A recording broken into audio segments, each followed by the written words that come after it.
வட சென்னை 2 எங்களோட ட்ரீம் ப்ராஜெக்ட்னு சொல்லிட்டு தயாரிப்பாளர் ஐஸ்ரீ கணேஷ் அறிவிச்சிருக்காரு. வெற்றிமாறன் தனுஷ் காம்பினேஷன்ல கல்ட் கிளாசிக்கான வட சென்னை பார்ட் 2 எங்களோட ட்ரீம் ப்ராஜெக்ட்னு சொல்லிட்டு வேல்ஸ் பிலிம்ஸ் இன்டர்நேஷனலோட ஓனர் ஐஸ்ரீ கணேஷ் அறிவிச்சிருக்காரு. இதை கன்ஃபார்ம் பண்ண தனுஷ் அவர்கள் சீக்கிரமாவே ஷூட்டிங் ஸ்டார்ட் ஆயிடும், இனி வட சென்னை 2 பத்தின அப்டேட் யாரும் கேட்க வேணாம்னு சொல்லிட்டு ரசிகர்களுக்கு அன்பு கோரிக்கை வச்சிருக்காரு.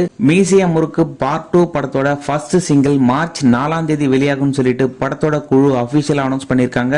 ஏஜிஎஸ் ப்ரொடக்ஷன்ல அஸ்வத் மாரிமுத்தோட டைரக்ஷன்ல எஸ்டிஆரோட 49வது படத்தோட அப்டேட் கொடுத்திருக்காங்க. படத்தோட குழு எஸ்டிஆரோட டிஸ்கஸ் பண்ற மாதிரி கியூட்டான போட்டோ ஷேர் பண்ணி ஷூட்டிங் சீக்கிரமா ஸ்டார்ட் ஆக போதும் சொல்லி அறிவிச்சிருக்காங்க. தனுஷ் நடிப்புல பிரம்மாண்டமா உருவாகிட்டு இருக்க கர திரைப்படம் ஏப்ரல் 30ஆம் தேதி வெளியாகும் சொல்லிட்டு படத்தோட குழு அபிஷியலா அனௌன்ஸ் பண்ணிருக்காங்க. ஜிவி பிரகாஷ் மியூசிக் பண்ற இந்த படத்துல மமிதா பைஜு, ஜெயராம் இன்னும் நிறைய பேர் நடிச்சிருக்காங்க. விஜய் தேவர்கொண்டா மற்றும் ரஷ்மிகா மந்தனா நடிப்புல உருவாகிட்டு இருக்க ரணபலி படம் செப்டம்பர் 11ஆம் தேதி வெளியாகும் சொல்லிட்டு படத்தோட குழு அபிஷியல் அனௌன்ஸ் பண்ணிருக்காங்க. மலையாள சூப்பர் ஸ்டார் மோகன்லால் மம்முட்டி இணைஞ்சு நடிச்சிருக்க பேட்டரியாட் படத்தோட செகண்ட் லுக் போஸ்டர் ரிலீஸ் பண்ணிருக்காங்க. படத்தோட குழு படம் ஏப்ரல் 23ஆம் தேதி வெளியாகும் சொல்லிட்டு ஆல்ரெடி அனௌன்ஸ் பண்ணிட்டாங்க.